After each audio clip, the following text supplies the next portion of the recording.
Je sais pas ce qui a passé les faces, là. Oui.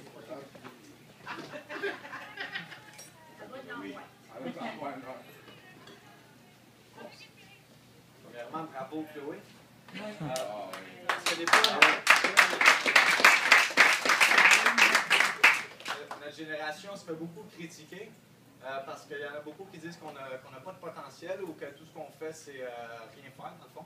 Puis quand on voit des gens comme Chloé, des jeunes qui ont eu aussi trouvé leur passion, puis qui s'engagent à réussir, ben, c'est toujours motivant. Ça nous permet de voir que dans notre génération aussi, il y a du potentiel à faire élever. Yes! Yes. Donc, je m'appelle Benoît Savard, je suis un jeune entrepreneur de 18 ans, passionné du comportement humain et de la réussite en affaires. L'objectif de ma conférence, c'est pas rien de vous apprendre de nouveau, mais vous rappeler des choses que vous savez déjà pour vous permettre peut-être de rallumer la flamme qui est à l'intérieur de vous, qui a peut-être été éteinte. Donc, comme à chaque samedi, je transmets 3 clés qui ont fait une différence pour moi et qui peuvent faire une différence dans votre vie ou dans la vie de gens que vous connaissez. Donc, la première clé, c'est de commencer par croire en soi.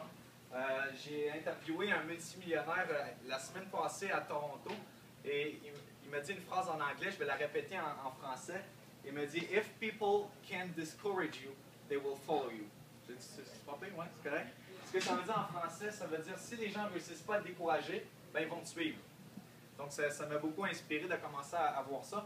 Et l'autre chose que je me suis dit, c'est que ça n'a aucune importance que les gens pensent de nous, parce que c'est pas eux qui vont payer nos billes, c'est pas eux qui vont nous permettre d'avoir une retraite, c'est pas eux qui vont nous permettre de réaliser nos rêves.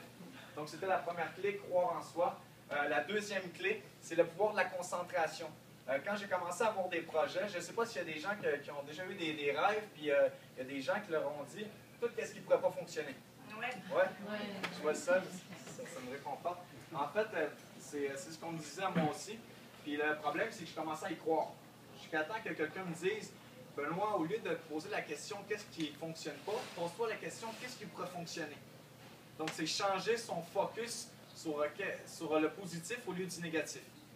La troisième clé, c'est la physiologie. On en a parlé beaucoup. Mais il y a des gens, des fois, que tout va bien dans leur vie, mais ils jouent le rôle des gens que ça ne va pas bien. C'est-à-dire qu'ils sont comme ça, donc, comme on disait tantôt, ils jouent le rôle des gens dépressifs. Mais qu'est-ce qui se passe, c'est que notre état est contrôlé par les images qui passent dans notre tête, soit notre concentration, ce sur quoi nous concentrons notre attention. Et la deuxième chose, c'est le mouvement de notre corps, notre physiologie. Si une personne est dépressive et vous lui demandez de commencer à sourire, d'être comme la personne la plus heureuse du monde, ben, elle ne pourra pas penser négatif, c'est impossible. Et la dernière chose, je veux finir avec mon message, c'est que pour les gens qui choisissent le chemin de vie, de bâtir un monde meilleur, c'est pas le chemin le plus facile, c'est le chemin des jugements et des grandes batailles.